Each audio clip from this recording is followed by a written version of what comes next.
దేవుని పరిశుద్ధ నామమునకు మహిమయు ఘనతయు ప్రభావములు కలుగునుగాక. ఆమేన్. అందరూ ఒకసారి దేవునికి స్తుతులు చెల్లిందాం, స్తోత్రం చెల్లిందమ్మా. హల్లెలూయా. నజరేయుడైన యేసుక్రీస్తు పరిశుద్ధ నామమున ఈ మహోత్సవాలు మూడో రోజు చేరొచ్చిన మీ అందరికీ క్రీస్తు నామమున అందరికీ శుభాలు, అందరికీ వందనాలు తెలియజేస్తున్నాం. నన్ను ప్రేమతో ఈ ప్రాంతానికి, మరి ముఖ్యంగా ఈ దిన వర్తమానాన్ని అందించడానికి నన్ను ఆహ్వానించినటువంటి మా ప్రియమైన సేవకులు, అత్యంత దేవుని చేత బలముగా వాడబడుచు, గొప్ప అభిషేకముతో వాడబడుచున్నటువంటి దేవుని సేవకులు పాస్టర్ జాన్ గారికి ప్రత్యేకంగా వందనాలు తెలియజేస్తున్నాం. వారి ప్రేమ చాలా గొప్పది. నన్ను ఎంతగానో చక్కగా ప్రేమిస్తూ ప్రతి విషయాల్లో కూడా వారు ఇస్తున్నటువంటి ఎంకరేజ్మెంట్ని బట్టి కూడా ప్రత్యేక వందనాలు తెలియజేస్తున్నాను. అదేవిధంగా పాస్టర్ గారికి, వారి కుటుంబ సభ్యులు కూడా ప్రత్యేకంగా వందనాలు తెలియజేస్తున్నాను. సంతోషం. మరి చాలా వర్తమానాలు ఈ మహోత్సవాల్లో మీరు వింటూ ఉన్నారు. ఉదయము సాయంకాలం సుమారు నాకు తెలిసి రోజు 4-6 వర్తమానాలు మీరు వింటూ ఉన్నారు. ఆల్రెడీ లోపల అంతా ఫుల్ అయిపోయి ఉంటుంది. విని మీ ఆత్మీయ జీవితంలో చాలా బలంగా, ఎందుకంటే వచ్చే సేవకులు సామాన్యులు కాదు. ప్రతిరోజు వచ్చే సేవకులు అద్భుతంగా అనేకులను ప్రభావితం చేసే గొప్ప సేవకులు. అటువంటి బలమైన సేవకులు మీ మధ్యకొచ్చి దేవుని యొక్క వాక్యాన్ని అందించి మిమ్మల్ని అందరినీ కూడా బలపరుస్తున్నారు. ఈ మందిరాన్ని చూస్తుంటే చాలా సంతోషంగా ఉంది. మొన్న రాత్రి వచ్చాను కానీ దాన్ని చూడలేకపోయాను. ఇప్పుడు చూస్తుంటే ఇది ఫస్ట్ టైం నేను మందిరంలో అడుగుపెట్టడం. మొదటిసారి ఈ మందిరంలో ఈ రీతిగా నిలబడ్డ దేవుని వాక్యం చెప్పడం చాలా అద్భుతంగా. స్టేడియం అంటే ఇప్పటివరకు గేమ్స్ ఆడేది లేకపోతే ఈవెంట్స్ చేసే వాటిని చూసాం, కానీ మొట్టమొదటిసారి దేవుని ఆరాధించే ఒక స్టేడియంని ఈరోజు చూస్తున్నాను. Praise the lord. హల్లెలూయా. చాలా సుందరంగా, చాలా అందంగా, చెప్పాలంటే మన ఇండ్ల కంటే చాలా అందంగా ఉన్నాయి. సహజంగా అందం ఎక్కడ ఉంటుందంటే మన గృహాలు ఉంటాయి, కానీ ఈరోజు దేవుని మందిరమే ఒక సుందరమైన అందమైన మందిరం. మన తెలుగు రాష్ట్రాల్లో కాకుండా మన భారతదేశం కూడా గర్వించదగిన మందిరం ఉంది. అంటే మీరందరూ గొప్ప ధన్యులు. ఎన్ని విషయాల్లో ధన్యులో తెలుసా? కీర్తిశేషులు నిరీక్షణ పాలయ్య గారిని మీరు కలిగి ఉండడం తండ్రిగా మీరు ధన్యులు. అదేవిధంగా వారి తర్వాత బలమైన అభిషేకంతో వాడబడుతున్నటువంటి జానయ్య గారిని కలిగి ఉండడం మీరు ధన్యులు. అంత మాత్రమే కాకుండా మన ఎక్కడ లేనటువంటి అద్భుతమైన మందిరాన్ని మీరు కలిగి ఉండడం ధన్యులు. చాలా ధన్యతలు ఉన్నాయి మీకు. Praise the lord. హల్లెలూయా. ఇంకా మీరు మీకు చేయవలసిన బాధ్యత, పని ఎంతో దేవుడు మీ మీద ఉంచాడు. దేవుడు ఇంత అద్భుతమైన మందిరాన్ని ఈ ప్రాంతంలో దేవుడు ఇచ్చినందుకు ఇప్పుడు ఇంకా మీ బాధ్యత పెరిగింది. లాస్ట్ నేను 2 days బ్యాక్ వట్లూరు వచ్చాను. గుర్తున్నానండి మీకు? తెలుసా నేను? రైట్. ఆ రోజు సాయంకాలం రాత్రిపూట దేవునికి వర్తమానం అందించాను. నేను చెప్పింది ఏమైనా గుర్తుందా? ఓ గ్రేట్. చాలా, మీరు మామూలు స్పీడ్ కాదు. చాలా సంతోషం, గుర్తుపెట్టుకున్నారు. చక్కని వర్తమానం ఆ రోజు విన్నాం. ఈరోజు మరొక వర్తమానాన్ని దేవుని యొక్క సన్నిధిలో మనందరూ కూడా వినుటకు మనందరం వేగిరపడదాం. ప్రతి ఒక్కరు కూడా సిద్ధపాటు కలిగిన వారుగా ఈ ఉదయకాలం దేవుడు మనతో ఏం మాట్లాడని ఉద్దేశించున్నాడో ఆ మాటల కొరకు మనందరం కూడా ఎదురు చూద్దాం. ఇక్కడున్న వారిలో ఎంతమందికి అద్భుతం కావాలి? చేయెత్తుతారు ఒకసారి. ఎంతమందికి అద్భుతం కావాలి? చాలామంది ఏదో ఆలోచిస్తున్నారు, మీకు అద్భుతాలు వద్దా? Praise the lord. హల్లెలూయా. నాకు అద్భుతం కావాలి అన్నవారు ఒకసారి గట్టిగా దేవునికి స్తోత్రం చెప్దామా? నాకు విజయము కావాలి అన్నవారు దేవునికి గట్టిగా స్తోత్రం చెప్దామా? ఈ రాత్రి, ఈ ఉదయకాలము జరిగే కూడికలో అనేక వర్తమానాలు మన జీవితాలను బలపరుస్తూ వస్తున్నాయి. నేను ఈ సమయంలో మాట్లాడే వర్తమానం, నీ జీవితంలో చాలా విజయాలు నీ దగ్గరకు వచ్చి ఆగిపోయి ఉండవచ్చు. చాలా అద్భుతాలు నీ జీవితము దగ్గరకు వచ్చి ఆగిపోయి ఉండవచ్చు. కానీ ఈ వర్తమానము ద్వారా నీవు ఈ స్థలము నుండి, ఈ పెనియేలు వర్షిప్ స్టేడియం నుంచి ఈ కూటాలు ముగించుకుని, ఆరాధనలు ముగించుకుని మరలా మీరు గృహాలకు వెళ్ళేటప్పుడే ఆగిపోయిన విజయాలు దేవుడు మీ జీవితంలో జరిగించునుగాక. ఎదురు చూస్తున్న అద్భుతాలు మీ బ్రతుకుల్లో దేవుడు జరిగించును గాక. అదే ఈరోజు మీకు ఇచ్చే వర్తమానం. చాలా సింపుల్. ఎక్కడుందంటే మనలోనుంది. మన ఆత్మీయ జీవితంలో, మన విశ్వాస జీవితంలో కొన్ని ఎత్తుకోవలసిన వారముగా ఉన్నాం. బైబిల్ గ్రంథం తెరుద్దాం అందరూ ఒకసారి. మొదటి సమూయేలు గ్రంథం 17వ అధ్యాయము.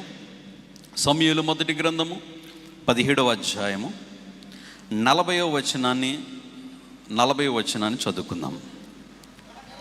తన కర్ర చేత పట్టుకొని ఏటి లోయలో నుండి 5 నున్నని రాళ్లను ఏరుకుని తన యొద్దనున్న చిక్కములో ఉంచుకొని వడిసెల చేత పట్టుకొని ఆ ఫిలిష్తీయుని చేరువకు పోయెను. చాలండి. చిన్న ప్రార్థన. ప్రభువా, ఈ సమయంలో ఈ మాట మీద కొద్ది నిమిషాలు ధ్యానిస్తుండగా మాతో అందరితో మాట్లాడమని, మమ్మల్ని సంధించమని, మమ్మల్ని బలపరచమని, నన్ను బోరగా ఈ స్థలంలో మీరు వాడుకోమని యేసుక్రీస్తు నామమున అడుగుచున్నాం తండ్రి. ఆమేన్. నేను ఈ వాక్యం చదివి వినిపించినప్పుడు ఆల్రెడీ మీకు అర్థమైపోయి ఉంటుంది ఎవరి గురించి చెప్తున్నాను అనేది. దావీదు, గొలియాతు. అసలు క్రైస్తవ లోకంలో దావీదు గొలియాతు మధ్య జరిగిన సంఘటన తెలియనటువంటి క్రైస్తవుడు అంటే ఈ భూమి మీద ఎవరు? నాకు తెలిసి చిన్నప్పుడు సండే స్కూల్లో మొట్టమొదట నేర్పించే పాఠం కూడా అదే. ఒక ప్రశ్న, దావీదు బలవంతుడా, గొలియాతు బలవంతుడా? దావీదు పెద్దవాడా, గొలియాతు పెద్దవాడా? ఎవరికి విజయం వచ్చింది? అసలు విజయం అనేది బలవంతుడికి వస్తుంది, విజయం అనేది శక్తివంతుడికి వస్తుంది, విజయం అనేది పెద్దవాడికి వస్తుంది. కానీ ఇక్కడ విజయం సాధించింది ఎవరు? దావీదు. సహజంగా దీన్ని చాలా సింపుల్గా మాట్లాడేసుకుంటాం మనం. దావీదు వెళ్ళాడు, వరుసలో రాయి పెట్టుకున్నాడు, విసిరాడు, గొలియాతు కింద పడ్డాడు, అయిపోయింది. అది కాదు. ఇక్కడ దావీదు గొలియాతు దగ్గరికి వెళ్ళముందు తను చేసిన ఒక చిన్న పని ఉంది. ఏంటి ఆ పని అంటే, ఒక ఏటి లోయలోనికి వెళ్ళి చదువుకున్న వాక్యం 17వ అధ్యాయం 40వ వచనంలో 5 నున్నని రాళ్లను ఏరుకుని తన చిక్కములో వేసుకున్నాడు. రైట్. ఎన్ని రాళ్ళు? 5 నున్నని రాళ్ళు. ఎన్ని రాళ్ళమ్మా? 5 నున్నని రాళ్ళు. 3 రాళ్ళు వేసుకోలేదు, ముచ్చటగా 3 బాగుంటాయని. 7 అనేది సంపూర్ణత కాబట్టి 7 రాళ్ళు వేసుకోలేదు. ఎన్ని రాళ్ళు వేసుకున్నాడు? 5 రాళ్ళు. ఈరోజు ఈ 5 నున్నని రాళ్ళలో ఉన్నటువంటి ఆత్మీయ అర్థాన్ని నేర్చుకుందాం. ఇక్కడ దావీదు గొలియాతు దగ్గరికి వెళ్తున్నప్పుడు తన చిక్కములు వేసుకున్నటువంటి ఈ 5 రాళ్లను ఒక్కొక్కటి అక్కడ వాడాడు. అదే సీక్రెట్. పాస్టర్ గారు, ఒక రాయి కదా వాడాడు దావీదు. ఇది ఒక ఆత్మీయ మర్మం. అసలు ఎందుకు 5 రాళ్ళు ఏరుకున్నాడు? ఈ 5 రాళ్ళు ఏరుకోవడానికి కారణం ఏంటి? అక్కడ ఉపయోగించింది ఒక రాయి కదా. ఈ 5 రాళ్ళలో, నున్నని రాళ్ళలో ఉన్నటువంటి ఒక ఆత్మీయ అర్థాన్ని ఈ ఉదయకాలం మనం ధ్యానం చేద్దాం. ఆ 5 రాళ్ళు మీ జీవితంలో కూడా ఉంటే ఆగిపోయిన విజయాలు ఈ రోజు నుంచి ప్రారంభించబోతున్నాడు దేవుడు. ఆమేన్. హల్లెలూయా. ఎదురు చూస్తున్న అద్భుతాలు మీ జీవితంలో కూడా దేవుడు చేయబోతున్నాడు. పెద్దలు చెప్తుంటారు కదా, 4 రాళ్ళు. నేను ఆ రాళ్ళ గురించి చెప్పట్లేదండి. అలాగని కిడ్నీలు వేసుకున్నారు కనుక ఆల్రెడీ చాలామందికి ఉండుంటాయేమో, దాని గురించి కూడా చెప్పారు. ఆత్మ సంబంధమైన రాళ్ళు. ఒక్కొక్కటి ధ్యానం చేద్దాం. దావీదు దేవునికి ఇష్టమైన వాడు, దావీదు దేవుని అభిషేకం కలిగిన వాడు, దావీదు అన్నిటిలో నేర్పరగలిగిన వాడు. ఇలాంటి దావీదు జీవితంలో ఉన్నటువంటి కొన్ని విషయాలు. మొట్టమొదటి రాయి. ఆ గొలియాతు దగ్గరికి వెళ్తున్నప్పుడు తను తీసిన మొదటి రాయిని చూద్దాం. రైట్. మొదటి సమూయేలు గ్రంథము 17వ అధ్యాయము 26వ వచనాన్ని చదువుకుందాం. మొదటి సమూయేలు గ్రంథం 17వ అధ్యాయం 26వ వచనం. దావీదు జీవముగల దేవుని సైన్యములను తిరస్కరించుటకు ఈ సున్నత లేని ఫిలిష్తీయుడు ఎంతటి వాడు? వాని చంపి ఇశ్రాయేలుల నుండి ఈ నింద తొలగించిన వానికి బహుమతి ఏమని తన యొద్ద నిలిచిన వారిని అడుగగా. చాలా. దావీదు యుద్ధం చేయడానికి యుద్ధ భూమికి వెళ్ళలేదు. ఎందుకు వెళ్ళాడండి యుద్ధ భూమిలోనికి? తన అన్నలకి భోజనాన్ని సిద్ధం చేసి వెళ్ళాడు. అసలు గొలియాతు యుద్ధం చేయడానికి సిద్ధపడి వెళ్ళాలి. అక్కడికి వెళ్ళిన తర్వాత సుమారు ఈ గొలియాతు ఎవరితో యుద్ధం చేయలేదు? ఎవరునూ తన కత్తివాతతో చంపలేదు, ఎవరిని ఒక లాగిపెట్టి ఒక దెబ్బ కూడా వేయలేదు. బైబిల్ మీరు బాగా గమనించండి. ఎక్కడ ఎవరి మీదను కూడా యుద్ధం చేసినట్లు కానీ ఎవరి మీద కూడా తన చేయబడినట్టు కూడా లేదు. సుమారు 40 దినాలు ఒక తంతు జరుగుతుంది. ఏంటంటే తన గంభీరమైనటువంటి ఆకారంతో భయపెడుతున్నాడంతే. ఈ యుద్ధ నైపుణ్యత కలిగినటువంటి యుద్ధ సూర్యులందరూ కూడా వెనకకు పారిపోతున్నారు, పరిగెత్తుతున్నారు. అయితే ఇంతటితో ఆగలేదు. గొలియాతు ఏం చేస్తున్నాడంటే ఇష్టానుసారంగా మాట్లాడుతున్నాడు ఇశ్రాయేలు జాతిని గురించి. దేవుని ఆరాధిస్తున్నటువంటి వారి దేవుని గురించి ఇష్టానుసారంగా నోటికొచ్చినట్లు మాట్లాడుతుంటే ఎవరికి చీము నెత్తురు లేనివాడుగా మౌనముగా ఉన్నారు. కానీ ఒకే ఒక్కడు ఆ స్థలానికి వచ్చి తను ఆరాధిస్తున్న దేవుని ఇష్టానుసారంగా మాట్లాడుతున్న శబ్దాన్ని విన్నాడు ఈ దావీదు. తను ఏ పని నిమిత్తం వచ్చాడో ఆ పనిని పక్కన పెట్టాడు. జీవము కలిగిన నా దేవుణ్ణి తిరస్కరించుటకు ఈ సున్నతి లేని ఫిలిష్తీయుడు ఎంతటి వాడు, అతనిని చంపి ఇశ్రాయేలు మీద ఉన్న నిందను తొలగిస్తాను, బహుమతి ఏమిటి చెప్పండి అంటున్నాడు. అందరూ ఆశ్చర్యపోయారు. నీకు యుద్ధం తెలీదు, కత్తి పట్టుకోవడం తెలీదు, ఏ రోజు యుద్ధ భూమిలోకి వచ్చిన సంగతి లేదు, నీకు చిన్నప్పటి నుంచి అడవికి వెళ్ళడం, గొర్రెలు కాసుకోవడం నీ పని. అలాంటిది నీకేంటంటే ఆ మొదటి రాయిని తన చిక్కములో తీశాడు. దాని పేరే జీవము కలిగిన దేవుని ఎడల పౌరుషం. మొదటి రాయి పేరు ఏంటండి? పౌరుషం. బాగా గుర్తుపెట్టుకోండి. ఏంటండి? ఎవరి ఎడల పౌరుషం? జీవము, తను ఆరాధిస్తున్నటువంటి జీవము కలిగిన దేవుని ఎడల పౌరుషం. అందరికీ లేదు అది.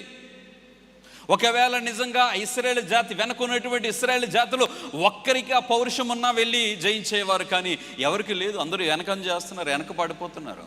అటు బైబిల్ ఏముందంటే వారందరూ పారిపోతున్నారు, ఒక్కడే ముందుకు వచ్చాడు. ఈరోజు దేవుడు అదే ప్రశ్న అడుగుతున్నాడు. దేవునికి నమ్మకముగా విశ్వాసిగా నువ్వు జీవిస్తున్నావు, రైట్, మంచిదే.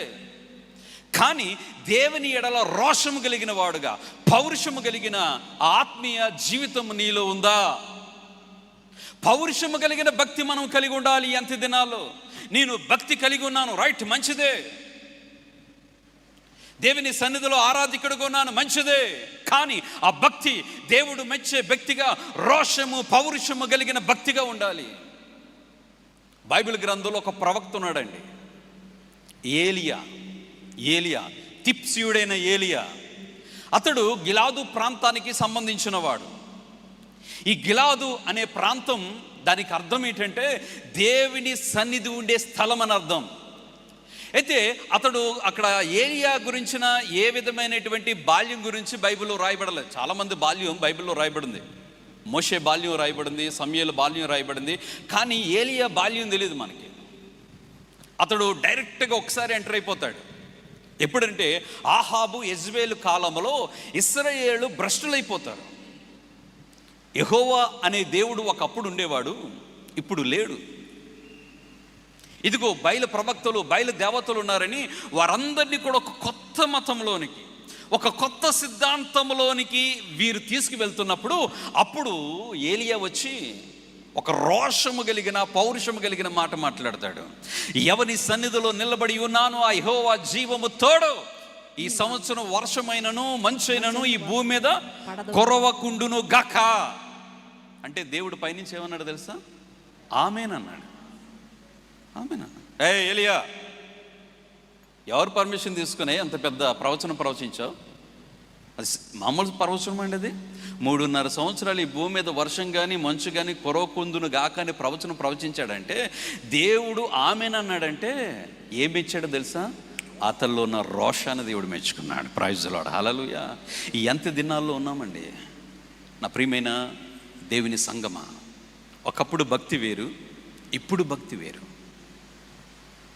ఒకప్పుడు ఆత్మీయ జీవితం వేరు, ప్రస్తుత కాలంలో జీవిస్తున్నటువంటి ఇప్పుడు ఆత్మీయ జీవితం వేరు.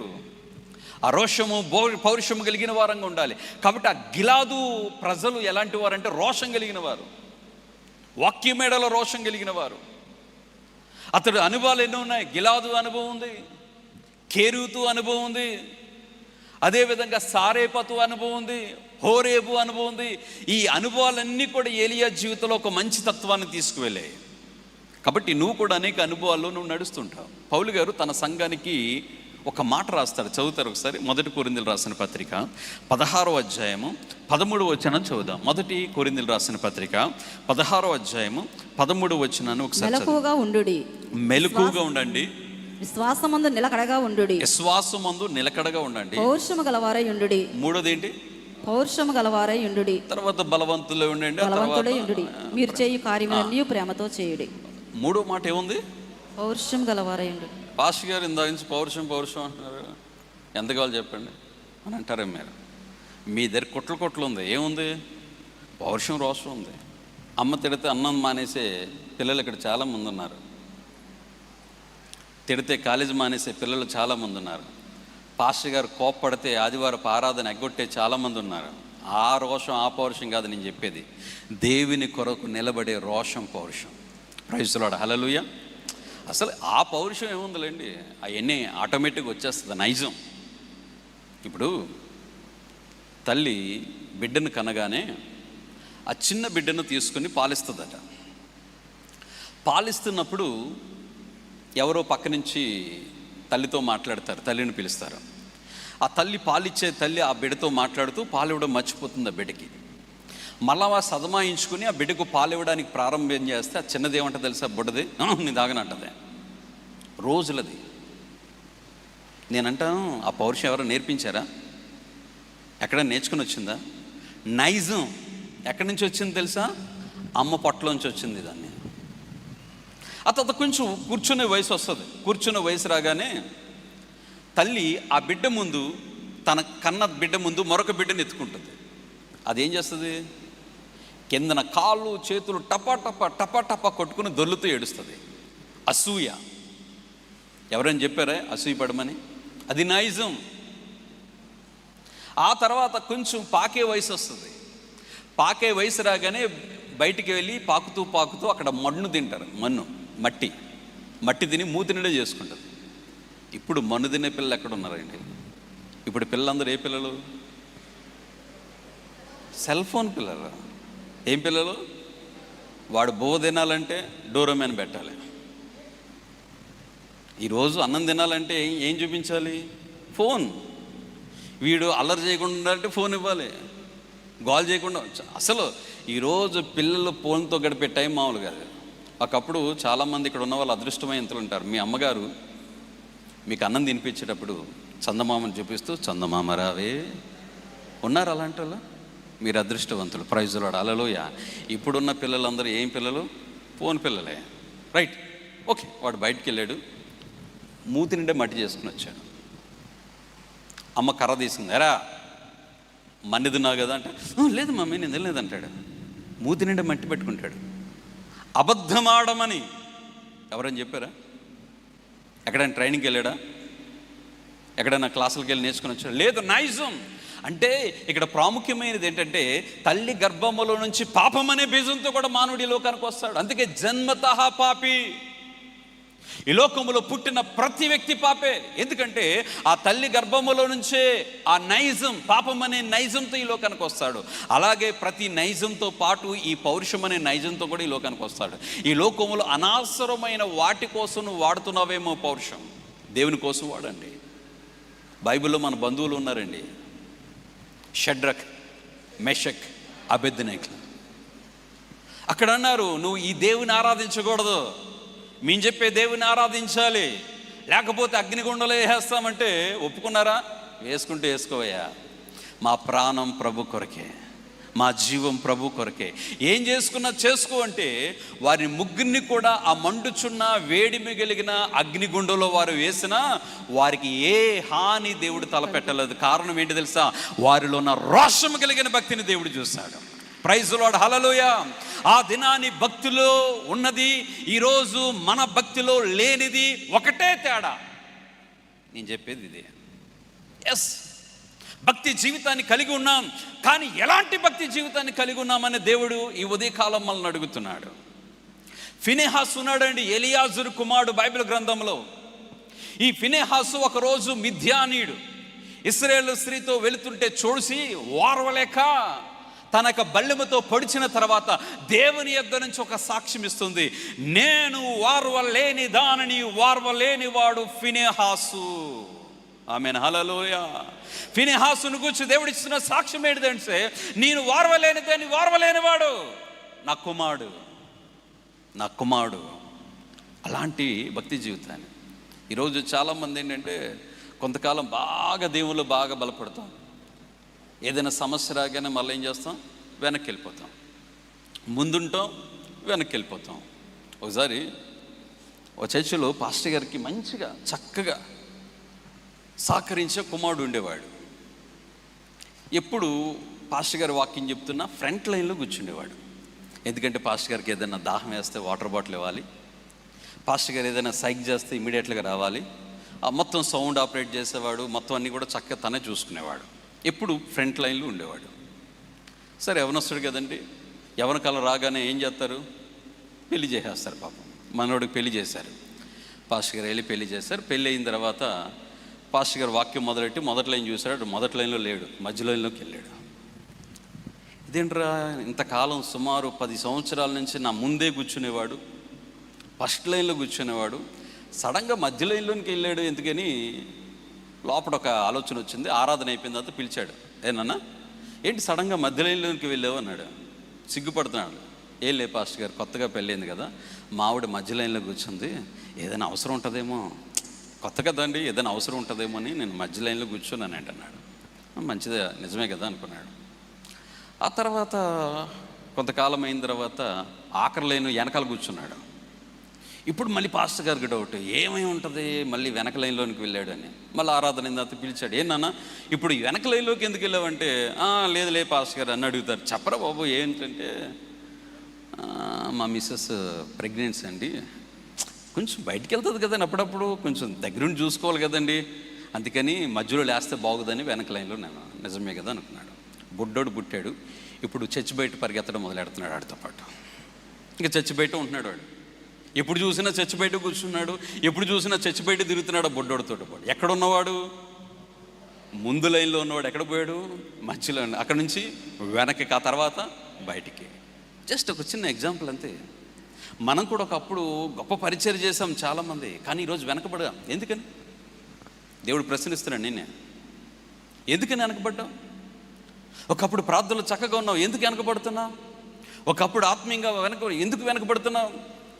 కాబట్టి ఒక్కసారి మన జీవితంలో మనం ఎప్పుడు కూడా మునుముందుకు మనం ఎక్కాలి. ఇందాక చదువుకున్న వాక్యంలో రాయబడింది కదా, ఒక మెట్టి మీద ఒక గ్లాసు అలా విసిరమనుకోండి, ఆ గ్లాసు ఒక మెట్టి మీద నుంచి జారిన తర్వాత అక్కడ తాగిపోతుందా? కింద మెట్టి వరకు జారుకుంటూ వచ్చేస్తుంది. అలాగే ఒక విషయంలో మనం పతనమైపోయామా, ఒక విషయంలో పడిపోయామా, సాతానుగాడు ఏం చేస్తాడు, లాక్కుంటూ వస్తాడు. ఈనాడు ఈ వాక్యం వింటున్న మన జీవితంలో దేవుడు అడుగుతున్నాడు. అక్కడ దావీదు తన యొక్క యుద్ధ భూమిలోనికి వెళ్ళి అతడు ఆ గొలియాతు మాట్లాడుతున్న మాటలకి ఎవరికి కూడా రోషం లేదు, కానీ ఇక్కడ పౌరుషంతో మాట్లాడుతున్నాడు. అయ్యో, నేను ఆరాధిస్తున్నా నా దేవుణ్ణి, నేను ఘనపరుస్తున్నా నా దేవుణ్ణి, నేను నడిపిస్తున్నా నా దేవుణ్ణి, ఈ రోషము కలిగినటువంటి దేవుణ్ణి ఎవరు అనేది అంటూ అక్కడ ఒక మాట విసిరేశాడు. నేను అతను ఏం చేస్తాను, చంపేస్తాను. ఏంటి బహుమతి? ఇదే పౌరుషం. ఈ మొదటి రాయి అనుభవం మనలో ఉండును గాక.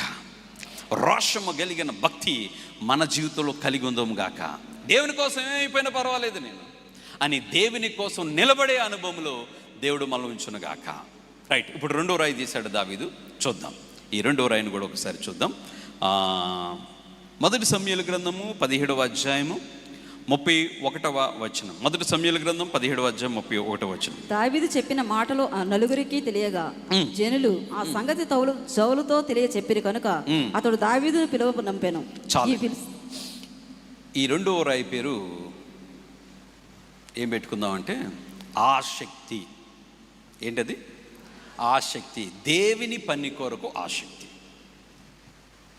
ఇప్పుడు తను ఏ పని నిమిత్తమైతే వచ్చాడో దావీదు, ఆ పని ఎక్కడికి వెళ్ళాలంటే సౌలు దగ్గరికి వెళ్ళాలి. ఇప్పుడు బాగా గమనించండి, రాజుగారు ఆజ్ఞ లేకుండా దావీదు యుద్ధం చేయకూడదు. అది యుద్ధంలో ఉన్నటువంటి ఆజ్ఞ, అది యుద్ధంలో ఉన్నటువంటి ప్రధానమైనటువంటి ఆజ్ఞ.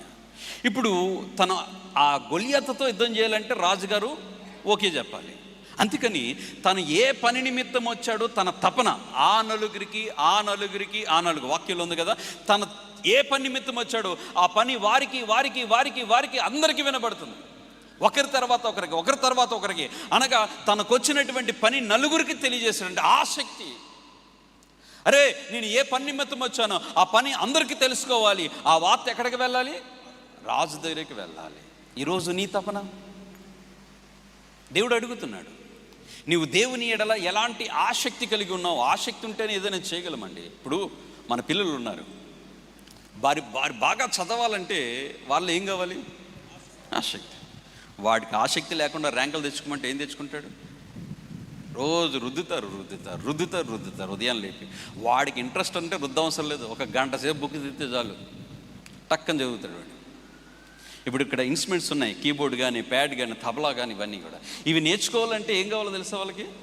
ఆసక్తి, ఇంట్రెస్ట్ ఉంటే. ఇంట్రెస్ట్ లేని వాళ్ళు ఏం చేయలేరు. అలాగే దేవుని పని కొరకు కూడా ఆసక్తి ఉండాలి, దేవునిలో ఆసక్తి ఉండాలి. మొట్టమొదట మన ఆసక్తి దేంట్లో అంటే ప్రార్థనలో మనం ఆసక్తి కలిగి ఉండాలి. దేనిలో? ప్రార్థనలో. యాకోబు పత్రిక 5వ అధ్యాయం 17వ వచనంలో చూస్తున్నట్లయితే ఇంకొకసారి ఇక్కడ ఏలియాని మనం జ్ఞాపకం చేసుకుంటున్నాం. ఏలియా మనలాంటి స్వభావము గలవాడే. ఇక్కడ ఒకసారి ఆగుదాం. ఏలియాను యాకోబు, సంఘ పెద్ద అయిన యాకోబు, యెరూషలేము సంఘములో ఉన్నటువంటి ఒక పిల్లర్. అతడు తన పత్రికలో ఏలియాను పరిచయం చేస్తూ మనకి ఏమంటాడు తెలుసా? ఏలియా నీలాంటి నాలాంటి స్వభావం.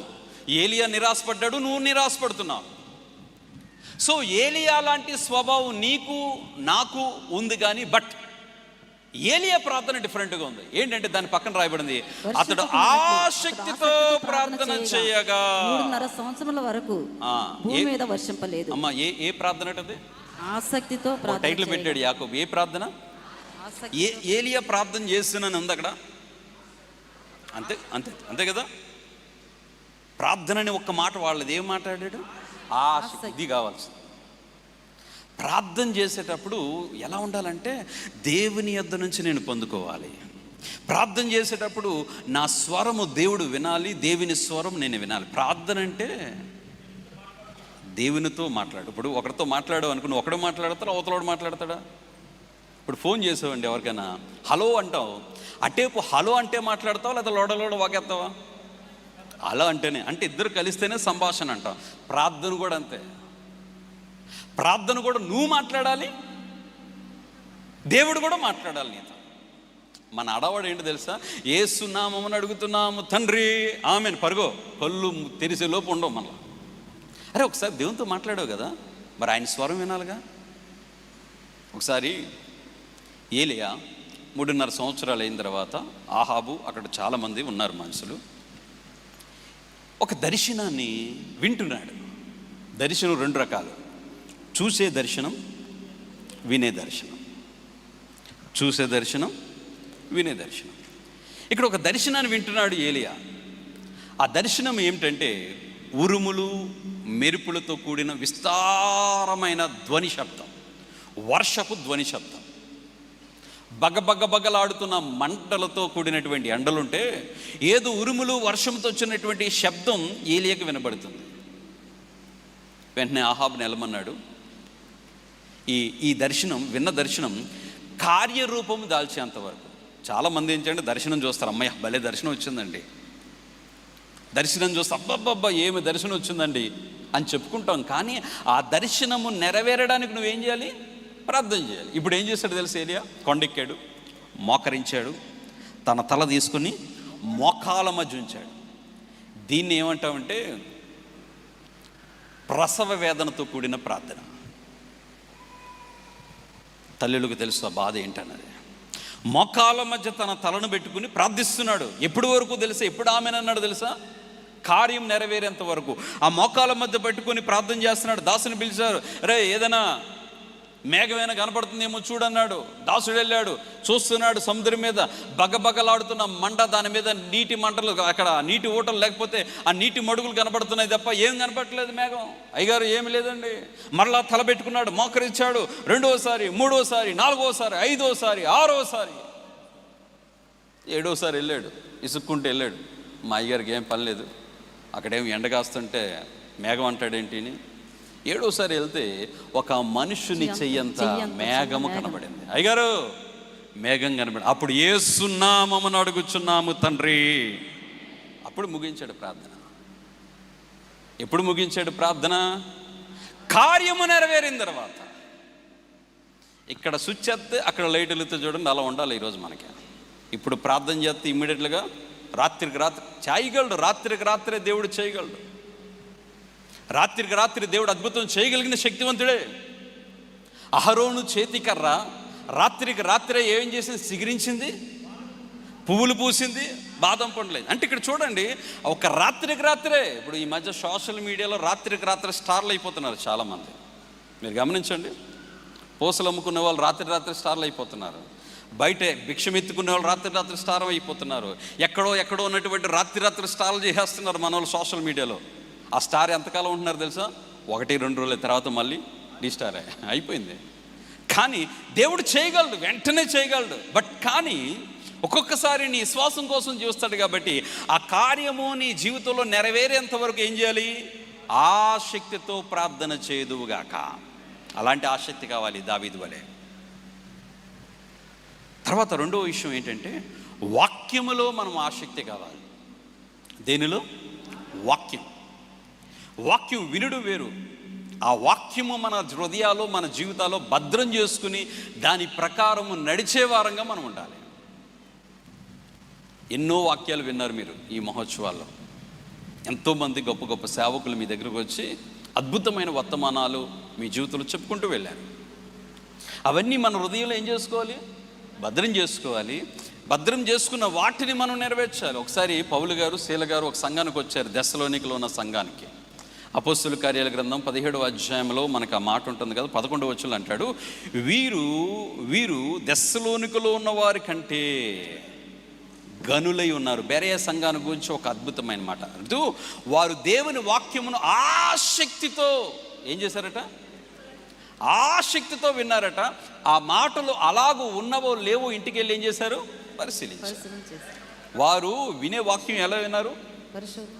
ఆసక్తితో విన్నారు. అంటే దాని మీనింగ్ ఏంటంటే, ఆసక్తితో వినడం అంటే దానికి అర్థం కావడానికి మీకు చెప్తున్నాను. ఆసక్తితో వినడం అంటే ఇక్కడ వినేసి వదిలేలే, ఇంటికి వెళ్ళారు. రాత్రి అయ్యగారు ఏ వాక్యం చెప్పారు, మధ్యలో కొంచెం వదిలేశారే అని ధ్యానించాలి. మొన్న రాత్రి ఏ వాక్యం చెప్పారు అయ్యగారు? ఆదివారం అయ్యగారు ఏ వాక్యం చెప్పారు? ఇంటికి వెళ్ళి ఎప్పుడైనా ధ్యానం చేసావా? అంత సమయం మనకి ఎక్కడుంది చెప్పండి. ఆసక్తి అంటే ఇక్కడ వినడం కాదు, వినిన దాన్ని మరలా దాన్ని ఏం చేసుకోవాలి? మననం చేసుకోవాలి. దేవుడు ఈరోజు నాతో ఏం మాట్లాడాడు? ఉదయకాలం ఏం మాట్లాడాడు? రాత్రి ఏం మాట్లాడాడు? దేవుడు ఈ 2 చెవులను ఎందుకు ఇచ్చాడంటే, ఈ చెవితో వినాలి, ఈ చెవితో వినాలి. ఎక్కడ దాచుకోవాలి? హృదయంలో దాచుకోవాలి. అంతే కదా. చెవులు ఎందుకు ఇచ్చాడు? ఒకసారి ఒక దైవ సేవకుడు పరలోకానికి వెళ్ళాడట. పరలోకంలో అతనికి ఒక దర్శనం కనబడిందట. చెవులు మాత్రమే కనపడుతున్న, మనుషులు కనపడలేదట. దేవదూత అడిగాడట, ఏంటయ్యా ఇక్కడ అన్ని చెవులే కనపడుతున్నాయి, మనుషులు కనపడలేదంటే, వినువారు ధన్యులని రాయబడింది కదా, చెవులే విన్నాయి, మనుషులు వినలేదు, దాని లోపల తీసుకోలేదు, అందుకని చెవులే పరలోకానికి వచ్చాయి అన్నాడట. అర్థం కాలేదు మీకు? మనం వినేవారుగా ఉంటున్నామేమో. ఒక ఊర్లో 3 ఫ్రెండ్స్ ఉన్నారట అండి. 3 ఫ్రెండ్స్. అందులో ఒక ఆయన డాక్టర్ గారు, ఇంకొక ఆయన లాయర్ గారు, ఇంకొక ఆయన పాస్టర్ గారు. 3 ఫ్రెండ్స్. ఒక ఆయన డాక్టర్ గారు, ఒక ఆయన పాస్టర్ గారు. 3 మంచి ఫ్రెండ్స్. వీళ్ళకి ఒక మంచి అలవాటు ఉంది. వీకెండ్ రాగానే, సాటర్డే రాగానే వీళ్ళందరూ 3 ఏం చేస్తారంటే వేటకి వెళ్ళేవారట, అడవిలోనికి. వేటకెళ్ళి వేటాడడం వీళ్ళకి ఒక హాబీ. ఆ వేటకి వెళ్ళినప్పుడు ఒక జింక చెంగున పరిగెత్తుకుంటూ వెళ్తుంది. 3 తుపాకులు తెచ్చుకున్నారు కదా, ఆ తుపాకులను ఏం చేశారంటే ఆ జింకకు గురి చేశారు. రెడీగా ఉన్నారు. ఒక్కసారి 3 పేల్చారు. ఈ తుపాకీలో నుంచి 3 బుల్లెట్స్ దూసుకుంటూ వచ్చాయి. కానీ జింకకి 1 బుల్లెట్ కింద పడి చచ్చింది. లాయర్ గారు అంటారు, ఇది నా బుల్లెట్ అంటాడు. పాస్టర్ గారు అంటారు, ఇది నా బుల్లెట్ అంటాడు. డాక్టర్ గారు అంటారు, ఇది నా బుల్లెట్ 3 ఇంకా గొడవ పడ్డారు.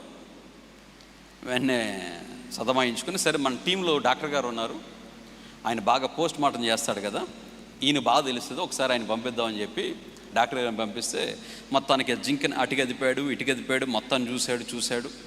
2 నిమిషాలు అయిన తర్వాత పైకి లేసి ఈ బుల్లెట్ పాస్టర్ గారిది అన్నాడట. వెంటనే లాయర్ గారికి కోపం వచ్చింది. నీదైనా ఉండొచ్చు, నాదైనా ఉండొచ్చు కదా, పాస్టర్ గారిదని ఎలా చెప్పావు అన్నాడట. ఈ బుల్లెట్, ఈ జింక ఈ చెవిలో తగిలింది, ఈ చెవుల నుంచి బయటకు వచ్చేసింది, కాబట్టి ఇది 100% పాస్టర్ గారి బుల్లెట్ అన్నాడట. అర్థం కాలేదా?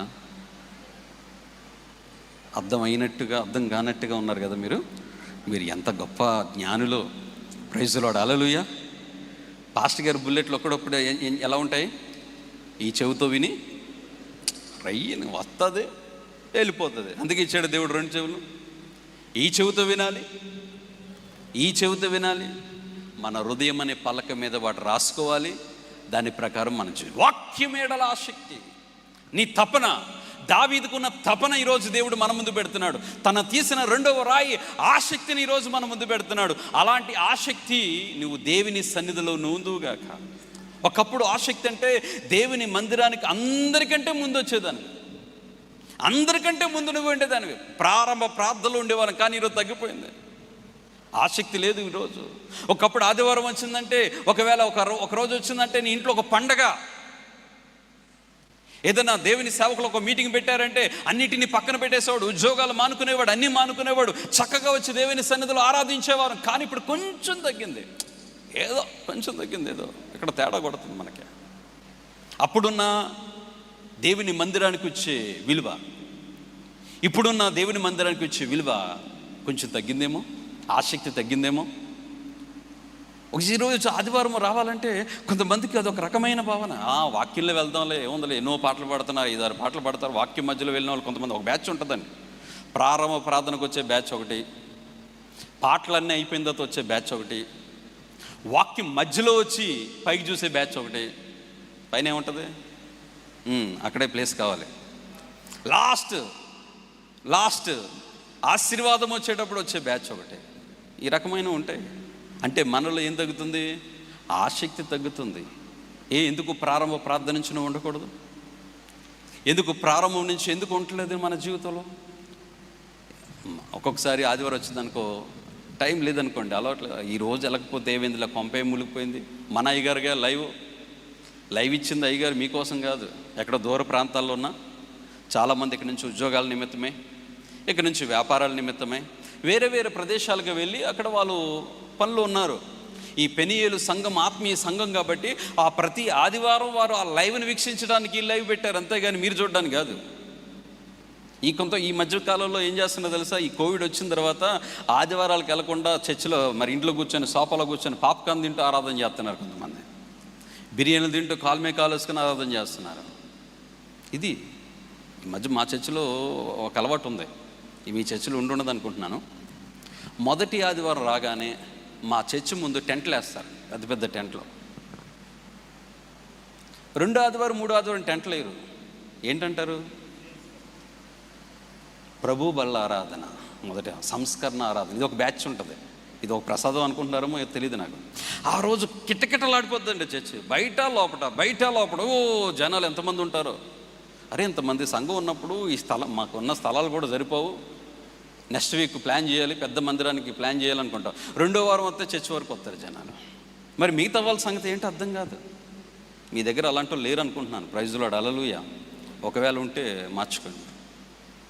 ఒకసారి ఒక తల్లి పాస్టర్ గారి దగ్గరికి వచ్చి అడిగిందట, అయ్యగారు మీరేంటండి ఎప్పుడు చూసినా ఆదివారం చర్చికి రండి, మీటింగ్లకి తప్పనిసరిగా రండి. అసలు ఆదివారము చర్చికి వచ్చి ఆరాధన చేస్తేనే దేవుడు వింటాడా? ఇంట్లో కూర్చొని పాటలు పాడి దేవుని ఆరాధన చేస్తేనే ఆరాధన దేవుడు స్వీకరించడా అంటే పాస్టర్ గారు అన్నారు, అమ్మా దేవుడు వింటాడు, ప్రార్థన వింటాడు. నువ్వు ఇంట్లో ప్రార్థన చేసుకున్నా దేవుడు వింటాడు, ఎక్కడ కూర్చుని ఆరాధన చేసినా దేవుడు వింటాడు. బట్ కానీ ఎక్కడికి రావాలి? దేవుని మందిరానికి రావాలమ్మా. దేవుని మందిరానికి వచ్చి దేవుని ఆరాధన లేదయ్య గారు, నేను ఇంట్లో కూర్చొని ఆరాధన చేస్తే దేవుడు వింటాడా చెప్పండి. వింటాడమ్మా. సరే, ఆదివారం వచ్చింది, తల్లి గబగబా స్నానం చేసింది, ఒక చాప తెచ్చుకుంది, వేసుకుంది, కూర్చుంది. ఆమె ఆరాధన చేసుకుంటుంది. మొదటి పాట పాడేసింది, 2వ పాట, 4, 5 పాటలు అయిపోయిన తర్వాత వాళ్ళ చర్చిలో ఏం చేస్తారంటే లేచి నిలబడి ఆరాధన చేస్తారు. ఈ తల్లి కూడా లేచి నిలబడి నీవే కదా ఆరాధన అని మొదలెట్టింది పాట. ఓ తన్మయత్వంతో ఆరాధన చేస్తుంది, తన్మయత్వంతో ఆరాధన. నీవే కదా అని ఆరాధన చేస్తుంటే ఎవరో డోర్ కొట్టారు. ఎవరో లే మనకెందుకు లేను, మళ్ళీ డోర్ కొట్టారు. ఎవరో చూసొద్దామని డోర్ తెస్తే వాళ్ళ హస్బెండ్, ఆయన లారీ డ్రైవరు, ఏ టైంలో డ్యూటీ దిగుతాడో తెలియదు. చూడగానే ఏం చర్చికి వెళ్ళలేదని అడిగాడు. వెళ్ళలేదన్నాడు. సరే స్నానం చేయాలి, వేడి నీళ్ళు పెట్టాడు. సాతానుగాడు ఇప్పుడే రావాలా, ఎవడు పట్టుకుని భర్తను పట్టుకుని మళ్ళీ ప్రభా ఈ సాతాను శోధన నుంచి నన్ను తప్పించు. చేసేది ఇంట్లో ఆరాధన, మళ్ళీ ఏ శోధనలట?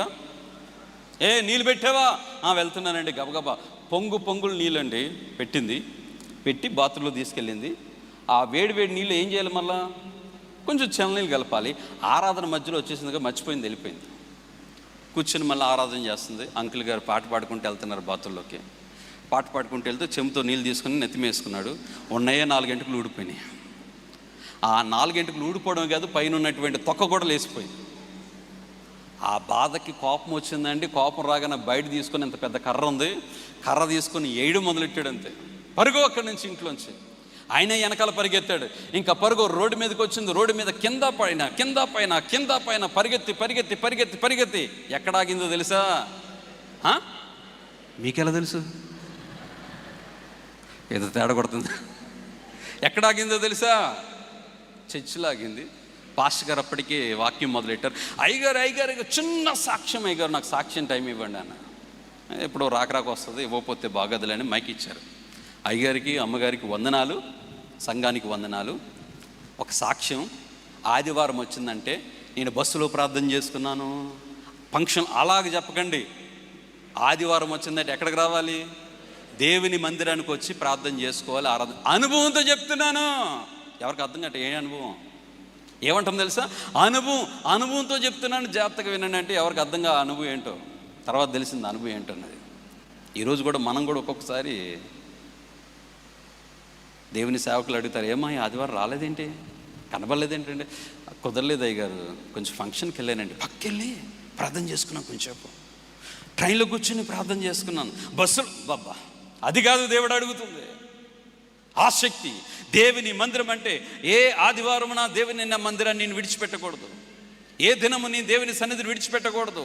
నా దిన పరిచర్యలో ప్రార్థన అనేది లేని రోజు ఉండకూడదు, వాక్యము చదవని రోజు ఉండకూడదు, దేవుని సన్నిధిని మానని వారం ఉండకూడదు. ఇలాంటి తపన, ఇలాంటి ఆధ్యాత్మికమైన తపన మనలో కలిగి ఉందుముగాక. ఆమేన్. హల్లెలూయా, హల్లెలూయా. ఒకప్పుడు దేవుని పనిలో ఎంతో ఆసక్తిగా ఉన్నావు, దేవుని పరిచర్యలో ఎంతో ఆసక్తిగా ఉన్నావు. కానీ ఈరోజు కొంచెం ఆసక్తి తగ్గింది, నీలో కొంచెం తగ్గింది. దేవుడు నీకుతోనే మాట్లాడుతున్నాడు, నిన్ను అడుగుతున్నాడు. దేవుని కొరకు ఆ తపన ఉందా? అందుకే విజయాన్ని సాధించలేకపోతున్నావంటే కారణం అదేదేమో. నీ జీవితంలో అపజయము, నీ జీవితంలో అద్భుతాలు, నీ జీవితంలో ఆరంభించలేకపోతున్నాయంటే కారణం అదేనేమో. ఇప్పుడు దావీదు 2వ రాయిని తీశాడు, ఆసక్తి అనే రాయిని తీశాడు. రండి 3వ రాయిని గురించి ధ్యానం చేద్దాం. తర్వాత తన చిక్కంలో తీసినటువంటి 3వ రాయి చూద్దాం. మొదటి సమూయేలు గ్రంథం 17వ అధ్యాయం, మొదటి సమూయేలు గ్రంథం 17వ అధ్యాయము 32వ వచనం. ఈ ఫిలిష్తీయుని బట్టి ఎవరి మనస్సును కృంగ నిమిత్తం లేదు, మీ దాసుడనైన నేను వానితో పోట్లాడుదునని దావీదు సౌలుతో అనగా. చాలండి. ఇక్కడ 3వ రాయి పేరు ధైర్యం. ఏంటమ్మా? దేవుని బట్టి ధైర్యం, దేవుని బట్టి ధైర్యం. ఇప్పుడు సౌలు గారు అడుగుతున్నారు, బాబు సౌలు దగ్గరికి వెళ్ళారు దావీదు. ఇప్పుడు దావీదుని సౌలు అడుగుతున్నాడు, నువ్వు బాలుడు కదా, అసలు నీ ధైర్యం ఏంటి? ఎవరిని చూసుకుని నీ ధైర్యం? ఇదే ప్రశ్న నువ్వు నిన్ను అడిగాడు అనుకో, మా ఇంటి పేరటోళ్ళు అండి, ఏమనుకుంటున్నావు? మా ఇంటి పేరటోళ్ళు అన్ని జిల్లాల్లో ఉన్నారు. కొంతమంది వాళ్ళ ఇంటి పేరటోళ్ళని బట్టి ధైర్యం, లేకపోతే మా తెలిసిన వాళ్ళు ఎమ్మెల్యే ఉన్నాడు, ఎమ్మెల్యేని బట్టి ధైర్యం, నీకున్న ధనాన్ని బట్టి ధైర్యం, నీకున్న శక్తిని బట్టి ధైర్యం. ఈరోజు చాలామందికి ఒక్కొక్కరికి ఒక ధైర్యం ఉంది, కానీ నీకు నాకు మనకున్న ధైర్యం ఏంటి తెలుసా? మనం నమ్ముకున్న మన దేవుని బట్టి ధైర్యం. ఆమేన్. హల్లెలూయా, హల్లెలూయా. ఈరోజు మన దగ్గర ఏది లేకపోయినా, మన దగ్గర ఏ స్థితి లేకపోయినా నీకు నాకున్నటువంటి ధైర్యం ఏంటంటే నాకు దేవుడున్నాడనే ధైర్యం. ఇప్పుడు దావీదుని అడిగాడు, ఏంటి నీ ధైర్యం? నీ దగ్గర ఒక విల్లు లేదు, కత్తి లేదు, డాలు లేదు, యుద్ధంలో ఏ నైపుణ్యత లేదు, నీకు యుద్ధం అంటేనే తెలియదు, కత్తి పెట్టుకోవడం తెలియదు, ఏంటి నీ ధైర్యం అంటే, హలో నా ధైర్యం ఎవరో తెలుసా? నేను నమ్ముకున్న దేవుడే నా ధైర్యం, నేను ఆరాధిస్తున్న దేవుడే నా ధైర్యం. 3వ రాయిని తీశాడు. ఇప్పుడు నా ప్రియమైన దేవుని బిడ్డలారా, ఇక్కడున్నటువంటి మన జీవితంలో చాలాసార్లు ఈరోజు భయం మనల్ని వెంటాడుతుంది. ఈరోజు భయమే మనల్ని చేతగాని వాడిగా చేసేస్తుంది. మన భయమే మనల్ని ఏం చేస్తుంది? చేతగాని వాడిగా చేస్తుంది. బైబిల్ గ్రంథంలో భయపడవద్దు అని ఎన్నిసార్లు రాయబడిందండి? 66 లీప్ సంవత్సరంతో కలిపి ప్రతిరోజు చెప్తున్నాడు భయపడొద్దు. భయం. కొంతమంది చూడండి, ఈ మధ్య ఇంటర్మీడియట్ ఎగ్జామ్స్ జరిగాయి. మనం న్యూస్లో చదివాను, ఇంటర్మీడియట్ ఎగ్జామ్స్ సరిగ్గా రాలేదు, పాస్ అవనేమని చచ్చిపోయాడు పాపం, ఆత్మహత్య చేసుకుని. మన రిజల్ట్స్ వస్తే ఫస్ట్ క్లాస్లో పాస్ అయ్యాడు. అంటే బాగా రాశాడు పాపం. అతను ఏంటి? భయం. ఈ భయం ఒక్కొక్కసారి సాతానుగాడు ఏం చేస్తారో తెలుసా? తీసుకుంటాడు. అందుకే శ్రమ దినమును కృంగిని ఎడల. ఒక్కొక్కసారి మనలో ఉన్న భయం మనం ఏం చేస్తుందంటే మనలో ఉన్న శక్తిని, మనలో ఉన్న బలాన్ని కృంగదీసేస్తుంది. ఒకసారి పేతురు గారు సముద్రం మీద నడుచుకుని వస్తుంటే, యేసుప్రభు సముద్రం మీద నడుచుకుని వస్తుంటే పేతురు అడిగాడు, అయ్యా నేను కూడా నడుస్తానంటే రమ్మన్నాడు. పేతురు సముద్రం మీద నడుచుకుంటూ వెళ్తున్నాడు. మధ్యలో ఆ గాలి తుఫాన్ అన్ని చూసి ఏం చేశాడు? మునిగిపోసాగాడు. భయపడ్డాడు. భయపడగానే ఏం చేశాడు? మునిగిపోసాగా దేవానని రక్షించు, ప్రభువానని రక్షించు అన్నాడు.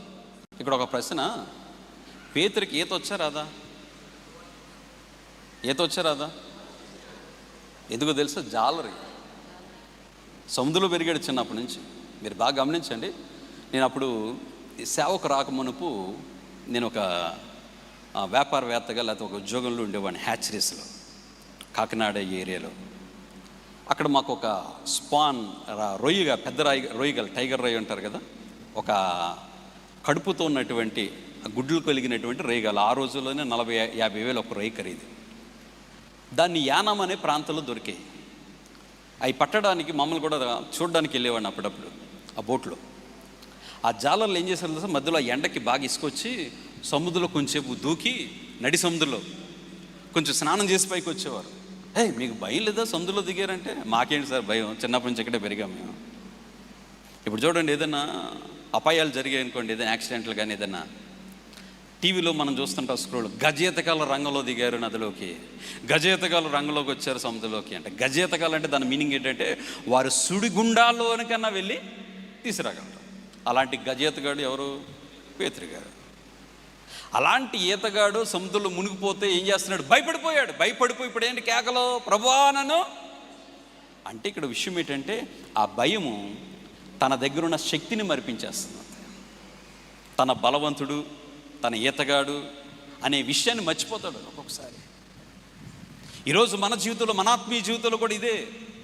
భయం రాగానే ఒక్కొక్కసారి దేవుని మరిపించే స్థితిలో సాతానుగాడు తీసుకొస్తుంటాడు. కాబట్టి మనం ఏ విషయంలో భయపడకూడదు. శ్రమ అనేది వస్తుందండి. శ్రమ అసలు ఎందుకు ఇవ్వాలి దేవుడు మనకి? ఈరోజు చాలామందికి ఒక పెద్ద ప్రశ్న, నన్ను కూడా చాలామంది అడుగుతుంటారు, పాస్టర్ గారు ఈ శ్రమలు, ఈ శోధనలు, ఈ బాధలు, ఈ కష్టాలు ఎందుకండి? అవి లేకుండా హ్యాపీగా ఉంచొచ్చుగా మనల్ని. ఈ సునామీలు, ఈ తుఫాన్లు, ఈ రోగాలు ఇవన్నీ ఎందుకు? హ్యాపీగా ఉంటే ఎంత బాగుంటుంది మన జీవితం అని చాలామంది అడుగుతుంటాను. ఒక ఎగ్జాంపుల్ చెప్తాను మీకు అర్థం కావడానికి. ప్రపంచంలోకెల్లా మలుపులు లేని అతిపెద్ద రోడ్డు ఉందండి. ఎక్కడో తెలుసా? ఆస్ట్రేలియా అనే దేశంలో ఉంది. ఆస్ట్రేలియా అనే దేశంలో సుమారు 146 కిలోమీటర్లు. ఎక్కడ టర్నింగ్స్ ఉండవు, ఎక్కడ మలుపులు ఉండవు. ఇక్కడ మనం నిలబడి చూస్తే ఎక్కడో దూరంగా కొన్ని కిలోమీటర్ల దూరంలో ఉన్న మనిషి కూడా కనబడతాడు. అంత స్ట్రైట్ కాదు, అంత ఎడారి ప్రాంతాలు, పక్కన కూడా ఏ చెట్లు ఉండవు, చాలా చక్కగా ఉంటుంది. కానీ ప్రపంచంలోకెల్లా అతి భయంకరమైన యాక్సిడెంట్లు జరిగేది ఆ రోడ్లే అన్నమాట. అందరూ తలబట్టుకున్నారు. అరే ఒక మలుపు కూడా లేదు కదా, ఒక టర్నింగ్ కూడా లేదు కదా, ఈ టర్నింగ్ లేని రోడ్లు ఎందుకు యాక్సిడెంట్లు జరుగుతున్నాయి? వెంటనే కెమెరాస్ పెట్టారట అక్కడక్కడ. తెలిసిన విషయం ఏంటంటే ఆ పొడవైన రోడ్డు చూడగానే మనుషులకి ఏమొచ్చిందంటే నిర్లక్ష్యం వచ్చింది. నిర్లక్ష్యం వచ్చి ఏముందని నడుపుతూ కునికేసేవాడట. పొడవ రోడ్డు కదా, స్టీరింగ్ తిప్పేది ఉండదు, యాక్సిలేటర్ నొక్కేది ఉండదు, బ్రేక్ నొక్కేది ఉండదు, క్లచ్ నొక్కేది ఉండదు. ఇంకా అలాగా నడుపుతూ కునికేసేవాడు. ఎదురొచ్చే వెహికల్ ఏం చేసేది, గుద్దేసేది.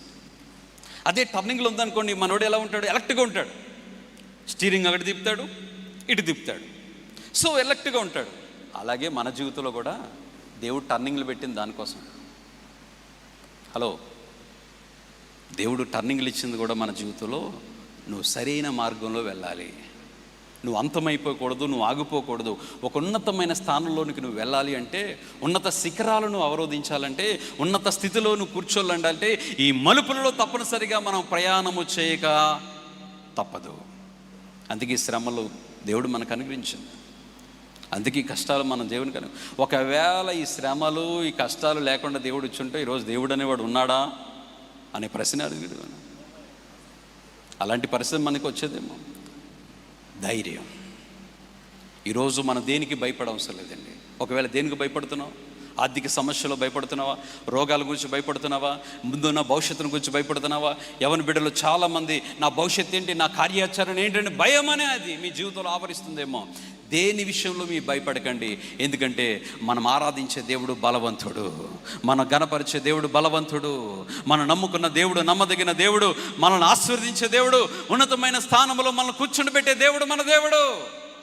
ఏ విషయంలో నువ్వు దిగులు పడవద్దు. అందుకే ఇక్కడ దావీదుకున్న ధైర్యం అది. దావీదుకు ధైర్యం నూరు పోసిందండి, అది మామూలు విషయం కాదు. ఒకసారి సిగ్లగ్ తన ఊరు, 3 రోజుల ప్రయాణమే వేరే ఊరు వెళ్తాడు దావీదు. వెళ్తే ఈలోగా అమాలేకీలు వచ్చి ఆ సిగ్లగ్ మీద పడి దావీదు పురాన్ని మొత్తం దోచుకొని దావీదు భార్యలను దావీదు కలిగినదంతా కూడా ఎత్తుకుని పోతారు. 3 రోజులకి దావీదు సిగ్లకు వస్తాడు. ఆ బూడిదైపోయి ఉంటుంది ఊరంతా. అప్పటి వరకు దావీదును దేవుడు దేవుడు దేవుడు దేవుడు అన్నవాళ్ళు రాళ్ళు తీసుకుని రువ్వు కొట్టిదాం జమ్ముదాం రండి అంటారు. ఒకసారి 1 సమూయేలు గ్రంథం 30:6 ఆ మాట ఉంటుంది, చదువుతారు ఒకసారి. దావీదు మిక్కిలి దుఃఖపడెను, మరియు తమ కుమారులను బట్టి కుమార్తెలను బట్టి జనులకు అందరికీ ప్రాణము విసిగినందున రాళ్లు రువ్వి దావీదును చంపుదము రండని వారు చెప్పుకొనగా దావీదు తన దేవుడైన యెహోవాను బట్టి ధైర్యం తెచ్చుకొనెను. ఎంత అద్భుతమైన మాట.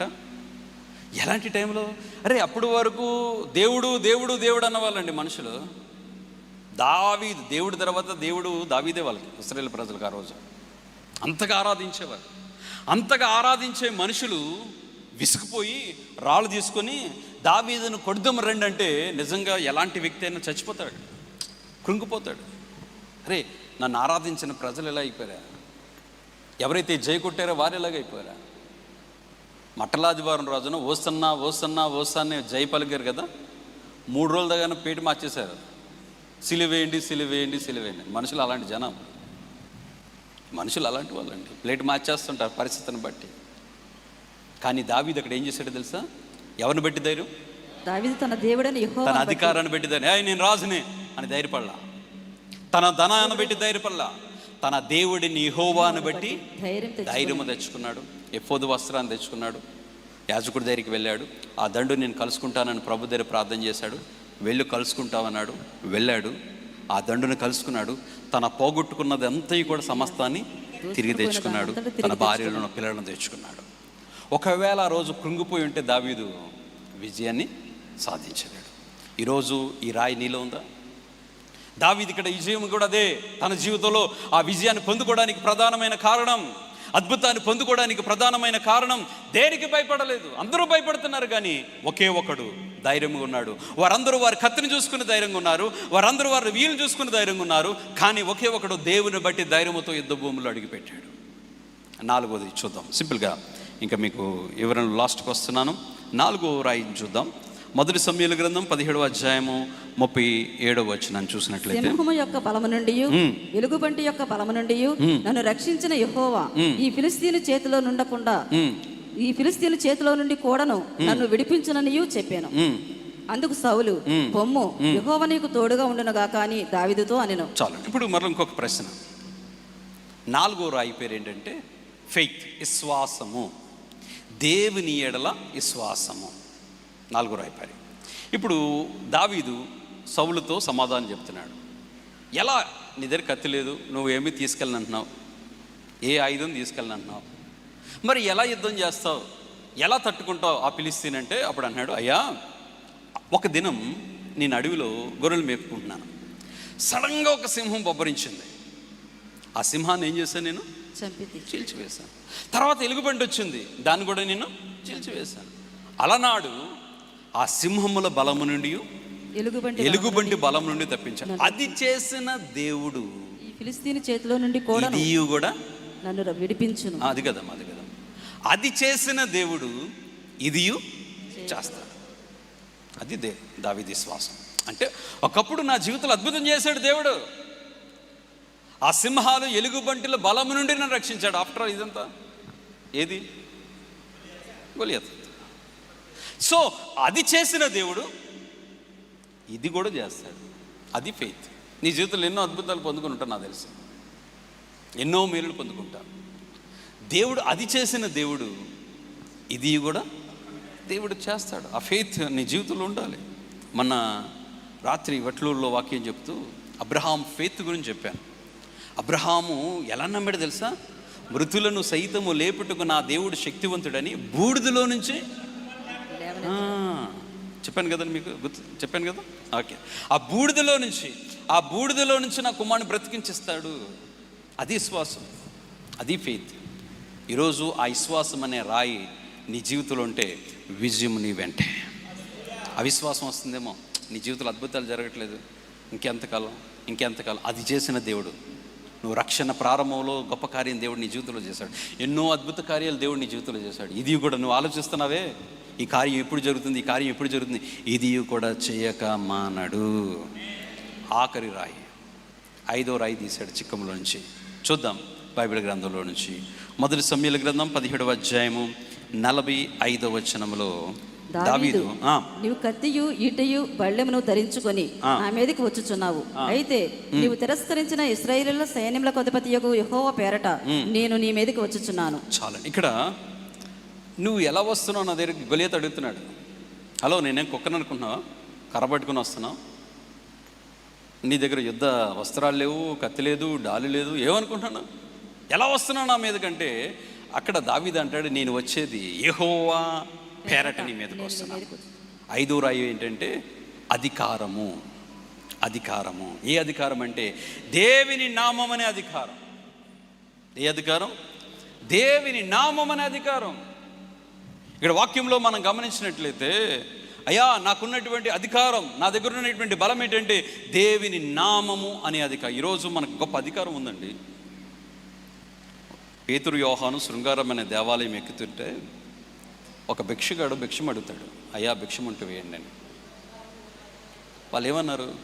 నజరేయుడైన యేసుక్రీస్తు నామమున నడువమని. కాదు, దాని ముందు ప్రశ్న ఏంటంటే నా దగ్గర వెండియు బంగారములు లేవు, కానీ దానికంటే విలువైనది ఉంది. బంగారం రేటు బాగా పెరిగిందడుగా, దానికంటే విలువైంది మీ దగ్గర ఉంది. అది గమనించలేదు. ఎప్పుడు బంగారం కోసం రోజు చూస్తున్నారు, అయ్యయ్యో పెరిగిపోతుందని. వెండి కంటే బంగారం కంటే విలువైనది మా దగ్గర ఉంది. అదేంటి తెలుసా? నజరేయుడైన యేసు నామములో అనగానే అతడు దిగ్గున లేచి నడవసాగాను. అధికారం, యేసయ్య నామం అనే అధికారం. ఈరోజు దేవుడు మన దగ్గర ఉన్నది అధికారం కూడా అదే. ఏంటి అధికారం అంటే యేసయ్య నామం అనే అధికారం ఉంది మన దగ్గర. ఈరోజు నీ శరీరంలో ఏదైనా బలహీనత ఉంటే ఆ బలహీనతను చూసి యేసు నామములో బంధిస్తున్నాం, తొలగిపో అంటే అది తొలగిపోవాలంతే. నీ సాతాను శక్తులు నీ గృహంలో ఒకవేళ ఆవరిస్తుంటే యేసు నామములో ఆ నా గృహంలో పనిచేసే సాతాను శక్తులు యేసు నామములో తొలగిపోవాలంటే తొలగిపోవాలంతే. ఆ అధికారం దేవుడు ఇచ్చాడండి. పవర్ ఉంటుంది. ఇప్పుడు ఒక పెద్ద వ్యక్తి పెద్ద కారులో రోడ్డు మీద వస్తుంటాడు. ఒక చిన్న పోలీస్ రోడ్డు మీదకి వచ్చి చెయ్యి అడ్డు పెడతాడు. కారు ఆగుతుందా ఆగుతుందా? ఎందుకు ఆగుతుంది? డ్రెస్, ఆ పవర్ అలాంటిది. ఆ పోలీస్ చిన్నోడై ఉండొచ్చు, అతను పెద్దోడై ఉండొచ్చు, బట్ అధికారానికి ఆగాలంతే, లోబడాలంతే. ఈరోజు కూడా అధికారం దేవుడు ఇచ్చాడు నీకు. మన జీవితంలో ఏదైనా పొందుకోగలిగిన అధికారం. యేసయ్య నామము అనే అధికారం. ఆమేన్, హల్లెలూయా. దాన్ని నువ్వు వాడట్లేదు, నువ్వేం చేస్తున్నావు? దాన్ని పెట్టుకుంటున్నావు. ఒకసారి నాకు 2012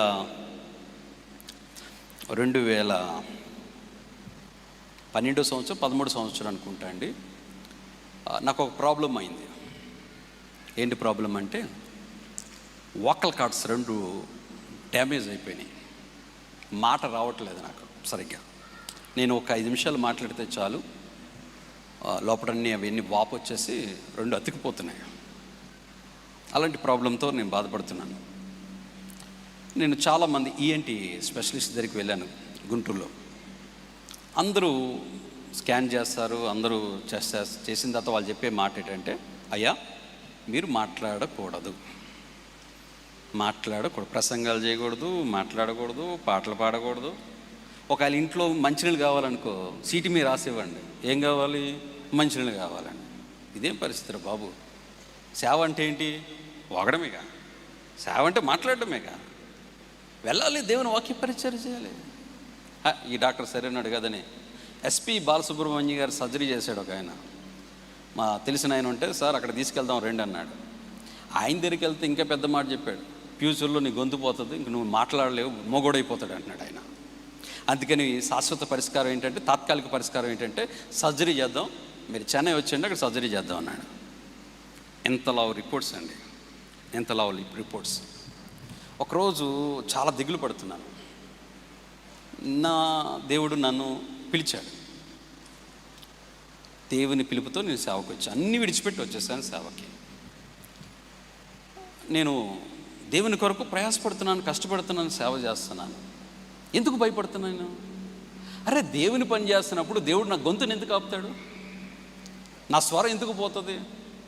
ఎందుకు నాకు అవిస్మయం? ఈ హాస్పిటల్ చుట్టూ, ఈ టెస్టుల చుట్టూ, అక్కడ చుట్టూ, ఈ సర్జరీలను ఎందుకని ఒకరోజు మోకరించి ప్రార్థన చేస్తూ ఇంత ఫైలు చుట్టేసి దాన్ని దారం కట్టి ఇసిరి పాడేశాను అంతే. అక్కడ మిద్ది మీద ఇసిరేసి మోకరించి ప్రార్థించడం మొదలుపెట్టాను. 3 రోజులు ఉపవాసం ఉన్నాను, దేవుని మందిరంలో మోకరించాను, ప్రార్థిస్తున్నాను. కన్నీటితో ప్రార్థన చేసి దేవుని పరిచర్య ప్రారంభించానండి. ఇప్పుడు నాకు తెలిసి ఒక 15-20 సంవత్సరాలు అవుతుందని, 15 సంవత్సరాలు అవుతుంది. ఇప్పుడు వరకు ఏ సర్జరీ లేదు, ఏ ట్యాబ్లెట్ లేదు. దేవునికి స్తోత్రం, హల్లెలూయా. ఎందుకో తెలుసా? అధికారం. నా దగ్గర అధికారం ఉంది. అరే, నా దగ్గర ఉన్న అధికారాన్ని నేను ఏం చేయట్లేదు, యూజ్ చేసుకోవట్లేదు, భయపడ్డాను. ఆ డాక్టర్లు ఎవరెవరు చెప్పారు, అక్కడికి వెళ్ళండి, ఇక్కడికి వెళ్ళండి, అసలు బాబా మీరు మాట పడిపోద్ది, మాట రాదంటే నేను దాని మీద దృష్టి పెట్టాను. కానీ అరే, నాలో ఒక అధికారం ఉంది, దేవుడు నాకు ఒక పవర్ ఇచ్చాడు, నాకు ఒక అధికారం ఇచ్చాడనే విషయాన్ని నేను మర్చిపోయాను. పశ్చాత్తాపడ్డాను ప్రభు దగ్గర. ప్రభా, నేను అటు ఇటు తిరుగుతున్నానా, వాళ్ళ వైపు వీళ్ళ వైపు చూస్తున్నాను? లేదు, నీవిచ్చిన అధికారంతో ప్రార్థిస్తున్నాను, యేసు పరిశుద్ధ నామములో ప్రార్థిస్తున్నానని కన్నీటితో ఉపవాసముతో 3 రోజులు ప్రార్థన చేసి పరిచయం ప్రారంభించాను. అంతేనండి. ఇప్పటి వరకు వాగుతానే ఉన్నాను. ఎక్కడ నా స్వరం ఆగిపోలేదు, బొంగురు కాలేదు, ఏ ప్రాబ్లం లేదు. ఆ తర్వాత ఒకసారి వెళ్ళి ఎందుకైనా మంచిదని చెక్ చేస్తే ఒక నార్మల్ వ్యక్తికి, నార్మల్గా ఆరోగ్యవంతుడు 100% ఆరోగ్యవంతమైన వ్యక్తికి ఎలా ఉంటుందో అలాగే 100% హీల్ అయిపోయిన vocal cords. Praise the lord, hallelujah. ఎన్నో అద్భుతాలు నీ జీవితంలో ఎలాంటివి చేస్తుంటాడు దేవుడు. ఎప్పుడు ఆగిపోతున్నాయి తెలుసా? నీ దగ్గర ఉన్న పవర్ను ఉపయోగించట్లా, నీ దగ్గర ఉన్న అధికారాన్ని ఉపయోగించట్లా. అధికారాన్ని ఉపయోగించండి, గొప్ప కార్యాలు చేస్తాడు. దావీదు తన వడిసెలు తీసుకున్నాడు, ఒక రాయిని పెట్టాడు, గిరగిర తిప్పాడు, ఒక రాయి వచ్చి గొల్లియాతు నొసట తగిలి. అంత పెద్దోడు, అంత బలాజ్యుడు ఒక రాయి కిందకు పడిపోతాడు. ఒక రాయి కింద పడిపోతాడా? పడ్డు. వెనక నుంచి దేవుడు ఒక లాగబెట్టి ఇచ్చాడు, అంతే. బోర్ల పడ్డాడు. ఒకవేళ గట్టి దెబ్బ రాయి తగిలినా వెనకాల పడాలి, కానీ ఎక్కడ పడ్డాడు? బోర్లో ఒక్కటెత్త కింద పడ్డాడు. ఆ గొలియాతు కత్తిని తీశాడు, తలను మొండాన్ని వేరు చేశాడు. యుద్ధము యెహోవా. అందరూ ఆశ్చర్యం. ఎలా సాధించాను? మేము సాధించినది ఎలా సాధించావు అంటే, నా దగ్గరున్న 5 నున్నని రాళ్ళలోనే ఈ రహస్యం ఉంది. నా ప్రియమైన దేవుని సంగమా, ఈరోజు వాక్యం వింటున్న నీ జీవితంలో కూడా విజయాన్ని సాధించలేకపోతున్నావా? అద్భుతాన్ని పొందుకోలేకపోతున్నావా? నీ జీవితం ముందుకు వెళ్ళలేకపోతున్నావా? ఈ 5 రాళ్లను నీ హృదయంలో వేసుకొని ఈరోజు వెళ్ళు. నువ్వు కూడా దావీదు వలె గొప్ప విజయాలు నువ్వు కూడా సాధించదువుగాక. యుద్ధ వీరులు సాధించలేని విజయం ఒక సామాన్యమైన వ్యక్తి సాధించగలిగాడు. ఎవరు చేయలేని గొప్ప కార్యం ఒక సామాన్యమైన వ్యక్తి చేయగలిగాడంటే ఈ 5 రహస్యాలే. మొట్టమొదటి రాయి పేరు ఏంటండి? పౌరుషం. ఉందా మరి ఈరోజు మన జీవితంలో? దేవుని కోసం అంత్య దినములో నిలబడే ఆ రోషము కలిగిన పౌరుషం మన జీవితంలో ఉందిగాక. రెండవది ఆసక్తి, దేవుని పని కొరకైన ఆసక్తి. దేవుని పని కొరకైన ఆసక్తి అనే రాయి కలగాలి. మూడవది ధైర్యం, దేవుని బట్టి ధైర్యం అనే మనము కలిగి ఉండాలి. నాలుగవది విశ్వాసం, దేవుడు మీద అపారమైన విశ్వాసాన్ని మనం కలిగి ఉండాలి. ఆఖరిది అధికారం, పవర్, అధికారం. యేసయ్య నామం అనే అధికారాన్ని మనం కలిగి ఉందాం. ఈ అనుభవాలు దేవుడు మీ జీవితంలో సమృద్ధిగా దేవుడు దయచును గాక. దేవుడి మాటలు మన విడికిలో దీవించి ఆస్వాదించును గాక. ప్రార్థన చేద్దాం. చిన్న ప్రార్థన. మీరున్న స్థలంలోనే అలా కళ్ళు మూసుకుని ఉండండి. వీలైతే ఒక్కసారి లేచి నిలబడదామా? ఒక్కసారి కొద్ది నిమిషాలు ప్రభా మాకు ఇవ్వబడిన వాక్యాన్ని బట్టి ప్రభా ఈరోజు మాతో మాట్లాడిన నీ మాటను బట్టి దేవానికి స్తోత్రాలు చెల్లిస్తున్నాం ప్రభా. అడగండి, ప్రభు సన్నిధిలో అడగండి. అందరూ కొద్ది నిమిషాలు. ఒకవేళ నీ జీవితంలో కూడా ఈరోజు ఉదయకాలం ఈ ఆత్మీయ జీవితంలో నీ హృదయంలో ఈ రాళ్ళను వేసుకుని వెళ్దామా? ఒకవేళ నీ జీవితంలో నీతోనే ముఖాముఖిగా మాట్లాడాడు దేవుడు, అద్భుతం చేయగలిగిన దేవుడు నీ జీవితంలో, ఆశ్చర్యకార్యము చేయగలిగిన దేవుడు నీ జీవితంలో, మేలులతో నింపగలిగిన దేవుడు నీ జీవితంలో. హల్లెలూయా. యేసయ్యా నీకు వందనాలు. మా బలము నీవే, మా శక్తి నీవే, మా అధికారము నీవే, మా కార్యము నీవే తండ్రి. నీకు వందనాలు. నీకోసం నేను జీవిస్తాను ప్రభా. ఒక్కసారి ప్రభు దగ్గర వేడుకుందామా? ప్రభు కొరకు జీవించడానికి ఒకసారి ఇష్టపడదామా? ఒకవేళ నాలో ఆసక్తి తగ్గిందేమో, ప్రార్థనలో ఒకవేళ దేవుని మందిరంలో ఒక ఆసక్తి తగ్గిందేమో, నీ కొరకు దేవా నేను రోషంగా జీవించడానికి నేను ఇష్టపడుతున్నాను తండ్రి. నీ కొరకు రోషంగా జీవించడానికి ఇష్టపడుతున్నాను, పౌరుషంగా జీవించడానికి ఇష్టపడుతున్నాను అయా ప్రభా. నిన్ను బట్టి ధైర్యం కలిగి జీవించడానికి ఇష్టపడుతున్నాను తండ్రి. ఆ ధైర్యాన్ని కలిగి నీ జీవితంలో ఉండడానికి ఇష్టపడుతున్నాను ప్రభా అని 2 నిమిషాలు ప్రార్థన చేద్దాం. ఏం చేశానయ్యా నీ కోసం ఈ బ్రతుకునిచ్చావని,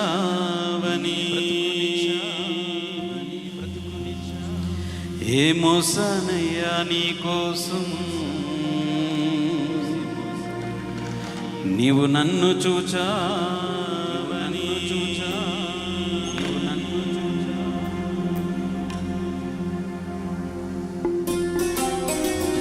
ఒకసారి ప్రభు సన్నిధిలో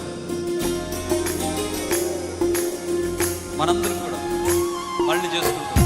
ప్రభు సన్నిధిలో అడుగుదామా? ప్రభా నీ కోసం నేను ఎలా జీవిస్తాను, నీ కోసం నేను ఎలా బ్రతుకుతాను.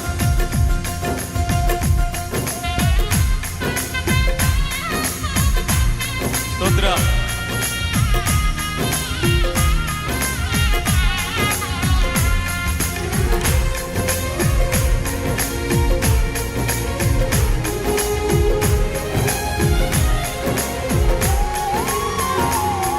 ఏం చేశానయ్యా నీ కోసం ఈ బ్రతుకునిచ్చావని, ఏ మోసానయ్యా నీ కోసం నీవు నన్ను చూచావని. ఒక్కరినైనా ఒక ఆత్మనైనా రక్షించానా, నీకై వెలిగించానా. ఒక్కరినైనా ఒక ఆత్మనైనా రక్షించానా, నీకై వెలిగించానా. ఏం చేశానయ్యా నీ కోసం ఈ బ్రతుకునిచ్చావని, ఏ మోసానయ్యా నీ కోసం నీవు నన్ను చూచావని. స్తోత్రం. గ్లోరీ. ప్రతివారు ఒకసారి పరిశీలన చేసుకుందామా? ప్రభా నీ కోసం నేను ఎలా బ్రతుకుతున్నాను, నీ కోసం ఏం చేశాను? ఒక్క ఆత్మనైనా నీ కొరకు నడిపించానా? నీ కొరకు కష్టపడుతున్నానా ప్రభా? గ్లోరీ.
ఇప్పటికైనా నీ కోసం నే కష్టపడతానయ్యా, ఇప్పటికైనా నీ కోసం నే కష్టపడతానయ్యా.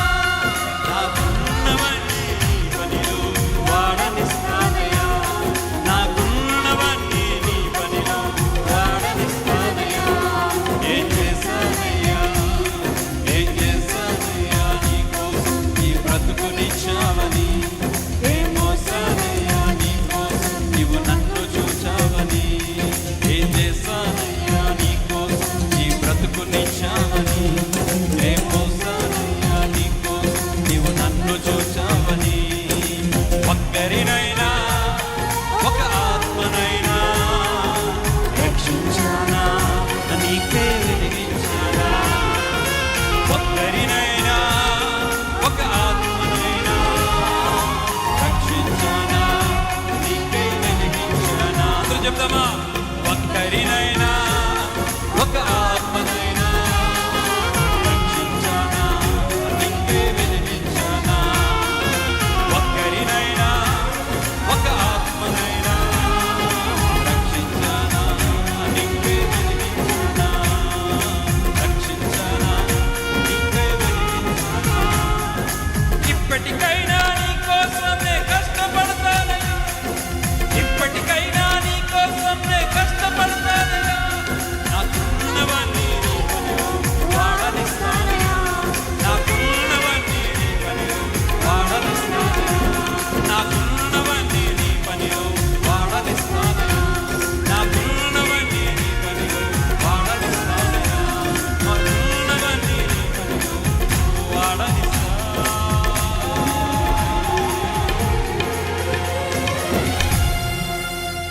ఇప్పటికైనా నీ కోసం నే కష్టపడతానయ్యా,